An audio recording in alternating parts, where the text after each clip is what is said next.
காணும் பொங்கலை முன்னிட்டு சென்னை மெரினா, மாமல்லபுரம், வண்டலூர், வேடந்தாங்கல் சரணாலயம் உள்பட தமிழகத்தின் பல்வேறு சுற்றுலா பொழுதுபோக்கு தலங்களில் ஆயிரக்கணக்கான மக்கள் கூடி மகிழ்ந்தனர்.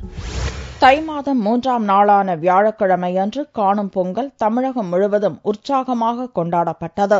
இந்நாளில் உறவினர்கள் நண்பர்களுடன் சேர்ந்து மகிழ்ச்சியை கொண்டாடும் விதமாக மெரினா கடற்கரை வந்து ஆட்டம், பாட்டம், விளையாட்டு என கொண்டாடினர். சென்னை சுற்றுப்புறங்களிலிருந்து வந்திருந்த மக்கள் தாங்கள் கொண்டு வந்திருந்த கட்டுச்சோற்றை கடற்கரை மணல்வெளி, பூங்காக்களில் அமர்ந்து பகிர்ந்து உண்டனர். கடலில் குளிப்பதால் ஏற்படும் உயிரிழப்பை தடுக்கும் விதமாக மெரினா கடலில் இறங்கவும் குளிக்கவும் போலீசார் தடை விதித்து தடுப்பு வேலி அமைத்திருந்தனர். ஆயிரக்கணக்கான போலீசார் பாதுகாப்பு பணியில் ஈடுபட்டனர். பெண்களை கேலி செய்பவர்களை கண்காணிக்க சாதாரண உடையில் போலீசார் வலம் வந்தனர். திருட்டுச் சம்பவங்களை தடுக்க கண்காணிப்பு கேமரா மூலம் பாதுகாப்பு பணிகளை மேற்கொண்டனர். கடலில் குளிப்பவர்களை தடுக்க குதிரையில் போலீசார் வலம் வந்தனர். இதேபோல் சென்னை தீவுத்திடல் பொருட்காட்சி, கிண்டி சிறுவர் பூங்காவிலும் கூட்டம் அலைமோதியது.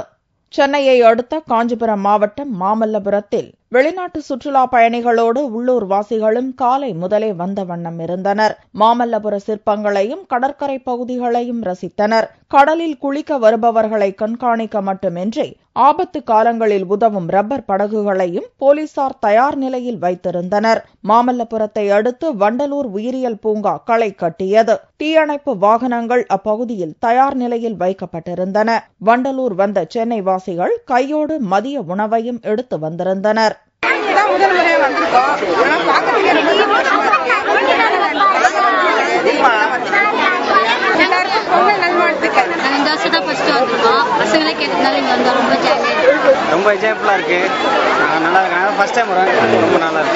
கடந்த ஆண்டை விட இந்த ஆண்டு வேடந்தாங்கல் சரணாலயத்திற்கு ஆயிரக்கணக்கான சுற்றுலா பயணிகள் வந்திருந்தனர். கூட்ட நெரிசலை கட்டுப்படுத்த ஒவ்வொருவராக வரிசையில் சுற்றுலா பயணிகள் அனுமதிக்கப்பட்டனர். மொத்தத்தில் காணும் பொங்கல் களை கட்டியிருந்தது.